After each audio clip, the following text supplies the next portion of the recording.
আজকের ভিডিও টিউটোরিয়ালে আমি আপনাদেরকে শেখাবো কিভাবে একটি প্রোগ্রাম লিখতে হয়, যেখানে আমি একটি প্যারাগ্রাফ লিখলে বা একটি কিছু লিখলে সেখানে কোন লেটার মোট কয়বার করে আছে তা কাউন্ট করতে পারে।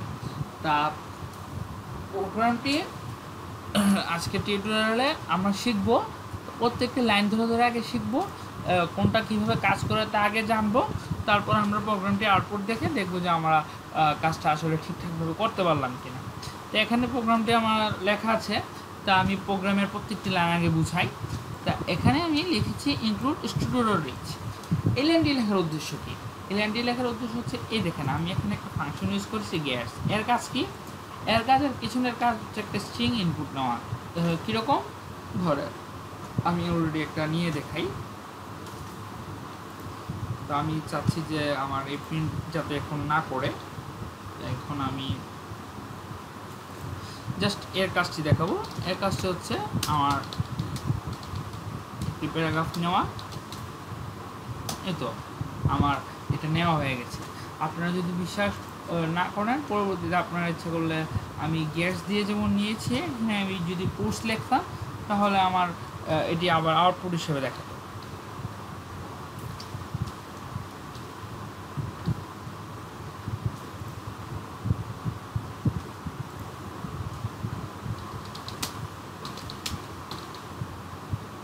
দেখুন আমার আবার এটি প্রিন্ট হলো, অর্থাৎ যেটি দাঁড়ালো আমি এটার মাধ্যমে গেটসের মাধ্যমে আমরা একটি স্ট্রিংকে ইনপুট হিসেবে নিতে পারি, আর কোর্সের মাধ্যমে আমরা একটি স্ট্রিংকে আউটপুট হিসেবে দেখাতে পারি।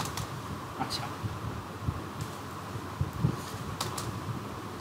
এবং এখানে আরেকটা বিষয় আপনাদের জেনে যাওয়ার কথা, যে আমরা যখন এখানে দুটি এই চিহ্ন দিই তখন ওই লাইনটি আর কাজ করে না। আপনারা দেখতে পাচ্ছেন যে ওই লাইনটি সুন্দর মতো অস্পষ্ট হয়ে যায়।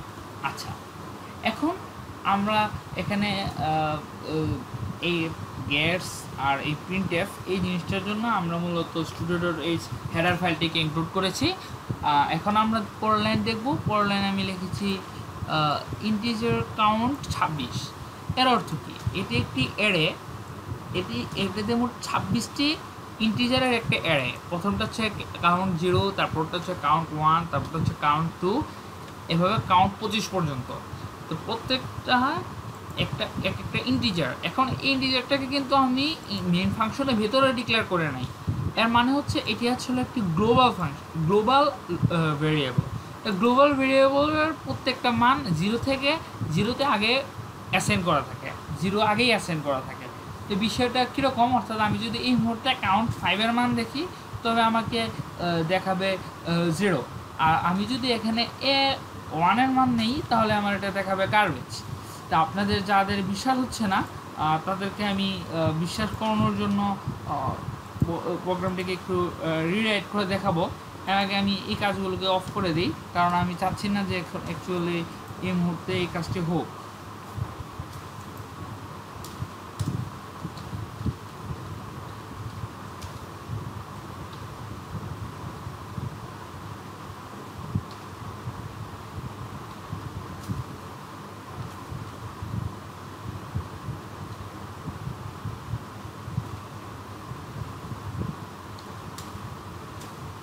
আচ্ছা, আমরা যদি এটিকে আউটপুট হিসেবে দেখাই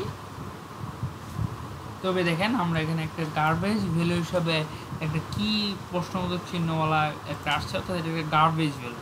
কিন্তু আমি যদি এখানে কাউন্ট সামথিংয়ের মান দিই,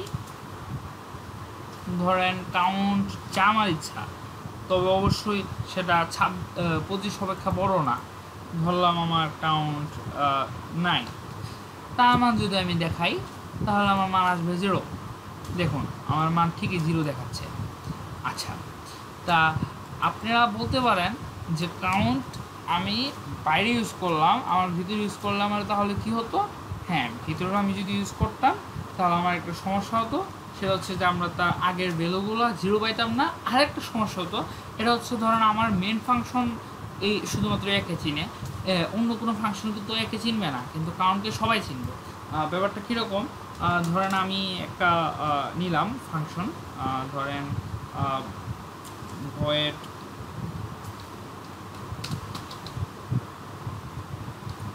এর ভিতরে কোনো প্যারামিটার নাই। তা আমি যদি এখানে প্রিন্ট করি,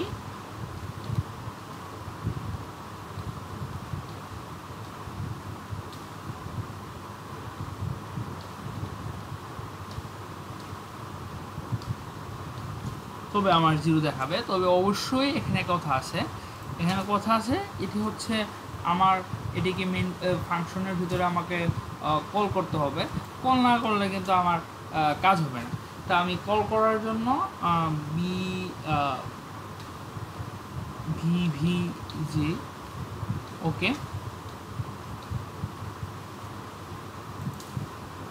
এখানে দেখেন আমার 0 দেখাচ্ছে, অর্থাৎ আমার এই বিভিজি নামে ফাংশনটা আমার কাউন্টকে চিনে। কিন্তু আমি যদি এখানে একে এর মান কত জানতে চাই, তবে আমার কিন্তু এটা এরর দেখাবে। আপনার বিষয়টা বিশ্বাস না করলে দেখুন আমার লাল চিহ্ন অর্থাৎ এরর দেখাচ্ছে, অর্থাৎ আমার এই বিভিজি ফাংশনটা একে চিনে না। কারণ কি, এ হচ্ছে মেইন ফাংশন, মেইন একটা ফাংশন, তার লোকাল ভেরিয়েবল, কিন্তু কাউন্ট ছিল একটা গ্লোবাল ভেরিয়েবল হয়, একে বিভিজিও চিনে, মেইন ফাংশনও চিনে, কিন্তু একে কেবলমাত্র মেইন ফাংশন চিনে, বিভিজি চিনে না। কি যদি চিনাতে চাই, তবে আমাকে অবশ্যই একে একে পাস করতে হবে, তারপরে ওই নামে যদি পাস করি তাহলে চিনবে, না হলে চিনবে না। আচ্ছা, যাই হোক, আশা করি আপনার কাছে বিষয়টা কিছুটা ক্লিয়ার হয়েছে। এখন আমার বিভিজি ফাংশনটা দরকার নেই, তাই কেটে দিলাম। আচ্ছা, এবার আমি আমার মূল প্রসঙ্গে চলে যাই। এখানে আমি এখন যে কাজটা করব, এটা হচ্ছে গেটস দিয়ে আমি ফাংশনটা বা এই গেটস ফাংশনের মাধ্যমে আমি একটা স্ট্রিং ইনপুট নিলাম। স্ট্রিং কি, ক্যারেক্টার টাইপের অ্যারে, অর্থাৎ ক্যারেক্টার টাইপের অ্যারে হচ্ছে মূলত আমার একটা স্ট্রিং, অর্থাৎ এখানে আমার অনেকগুলো লেখা আছে। ধরেন আব্বাস, এটা একটা স্ট্রিং, বাট এ একটা ক্যারেক্টার। এ অর্থাৎ আব্বাসের মধ্যে এ আছে, বি আছে, আবার বি আছে, আবার এ আছে, আবার এস আছে, অর্থাৎ এই জিনিসগুলো হচ্ছে একটা অনেকগুলো ক্যারেক্টার, আর এই অনেকগুলো ক্যারেক্টারই হচ্ছে স্ট্রিং। এখন আমি গেটসের মাধ্যমে, অর্থাৎ আমার এই গেটসের মাধ্যমে আমি এখানে আমার স্ট্রিংটাকে ইনপুট নিলাম। তারপর আমার যে কাজ, এটা হচ্ছে যে আমি এখানে দেখছি যতক্ষণ আমার সবার একটা স্ট্রিংয়ের কিছু ব্যাপার আছে। এটা হচ্ছে যে একটা স্ট্রিংয়ের সবার শেষে একটা নাল ক্যারেক্টার দেওয়া থাকে। নাল ক্যারেক্টার না থাকলে আসলে কোথায় গিয়ে সে প্রিন্ট করা শেষ করবে তা সে বুঝবে না। কারণ দেখেন আপনি এই যে এন্টারও কিন্তু, তারপরে স্পেস, সবগুলো কিন্তু এক এক ধরনের ক্যারেক্টার। তো আমি যদি আসলে সবার শেষটাকে কীভাবে বোঝাবো, হ্যাঁ, আমি তখন সবার শেষটাকে বোঝানোর জন্য হচ্ছে একটা নাল ক্যারেক্টার, সবার শেষে একটা নাল ক্যারেক্টার বসায় রাখে। তো এই সবার নাল ক্যারেক্টার যখন পায়, তখন এই জিনিসটার মান হয় 0, অর্থাৎ 0-এর মান হয় ফলস, অর্থাৎ যতক্ষণ না পর্যন্ত ফলস থাকে, অর্থাৎ যখন এই জিনিসটা নাল পায় না, ততক্ষণ পর্যন্ত আমি এই জিনিসটার মাধ্যমে আমি প্রত্যেকটা ক্যারেক্টার আমি আমলে আনছি। অর্থাৎ আমার এই লেনের কাজ হচ্ছে প্রত্যেকটা A0, A1 এই প্রত্যেকটা খুঁটিয়ে দেখা যে তার মান কোন লেটার। এখন দেখেন একটি বিষয়, এটা হচ্ছে আমি এখানে ভিতরে কিন্তু আমি একটা ইন্টিজার ডিক্লেয়ার করেছি। এটি C99 মোড বা C11 মোডও করা যায়, অন্য সময় করা যায় না। আচ্ছা, এখন এই বিষয়টা হচ্ছে, তারপরে আমি নতুন আরেকটা নিয়েছি। কেন নতুন আরেকটা লুপ নিয়েছি? কেন লুপটা নিয়েছি? এই লুপের কাজ হচ্ছে মূলত আমার দেখা যে আমি এই লুপটা দিয়েছি মূলত এ থেকে জেড পর্যন্ত লেটারগুলো চেক করার জন্য। এই চেক আমি ইফের ভিতরে করছি, বাট আপনারা দেখতে পাচ্ছেন যে আমি এইভাবে চেকটা করছি। আমি এখানে তো ABCD আর কিছু লিখি নাই। এটা কীভাবে করলাম? ব্যাপারটা হচ্ছে যে আমার এর সাথে একটা ইন্টিজার যোগ করা যায় ক্যারেক্টারের সাথে, এবং যোগ করলে কি হয় সেটা আমি আপনাদেরকে এখনই দেখাচ্ছি।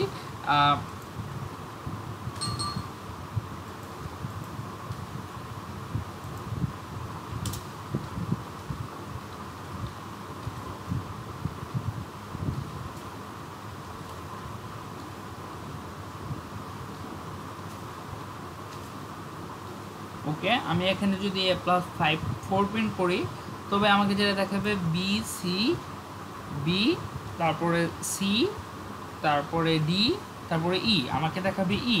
আপনারা বিশেষ না করলে দেখুন,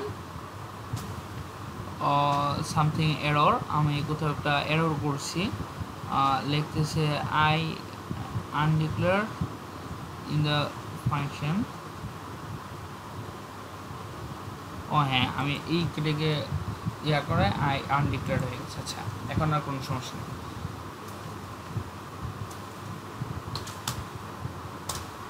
আচ্ছা, আমার দেখাচ্ছে, আমি অ্যাকচুয়ালি গেটটাকে ইয়া করতে গিয়ে এটা লিখেছিলাম। ওকে, দেখুন আমার দেখাচ্ছে অর্থাৎ আমি যেটা বললাম এই জিনিসটা মূলত আমার এক প্রকার অন্তে আমার ইয়াটাকেই বোঝায়, ABCDগুলোকেই বোঝায়। তা জিনিসটা আপনারা এখন নিশ্চিত হয়ে গেলেন। অর্থাৎ আমি এখানে কি চেক করব, দেখেন জে এর মান যখন 0 তখন এটা হচ্ছে এ, জে এর মান যখন 1 তখন এটা হচ্ছে বি। অর্থাৎ আমি চেক করব এটা এ অথবা স্মল এ অথবা ক্যাপিটাল এ কিনা। যদি হয় তবে একটা জিনিস চিন্তা করুন, জে এর মান 0 আর মানে হচ্ছে এ, অর্থাৎ জে এর মান যখন 0 তখন কাউন্ট 0-র মান বাড়বে, আর আগে থেকে এটা 0-তে ইনিশিয়ালাইজ করা ছিল। যখন জে এর মান 1 তখন কাউন্ট 1, অর্থাৎ বি যেটাকে নির্দেশ করতেছে কয়টা বি আছে সেই কাউন্টের মান বাড়বে। অর্থাৎ আমার এই ফুল কাজটা শেষে আমি জেনে যাচ্ছি যে কাউন্ট 0, কাউন্ট 1 এগুলোর মান হচ্ছে এ কয়টা, বি কয়টা, সি কয়টা, ডি কয়টা, ইত্যাদি ইত্যাদি। তো পরের লাইনে আমার কাজ হচ্ছে এটাকে প্রিন্ট করা জাস্ট। তো আমি এখানে জাস্ট আমি যেহেতু যেগুলো আসে নাই সেই যে ওয়ার্ডগুলোকে রাখতে, সেই লেটারগুলোকে লিখতে চাই না, এই জন্য এই কন্ডিশনটা দিছি, যদি 0 না হয় তবে প্রিন্ট করবে। অর্থাৎ আমার ধরেন আমি একবারও বি লিখি নাই, তাহলে আমাকে বি প্রিন্ট করবে না। তা আমার যে প্রোগ্রামটি কাজ করি এটি আমি আপনাদেরকে দেখাচ্ছি। আমি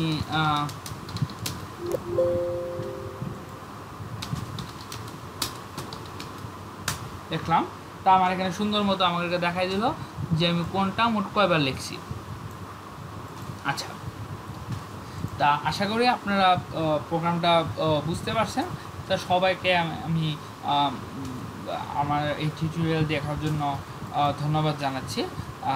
সবাইকে আবারও ধন্যবাদ। Thank you.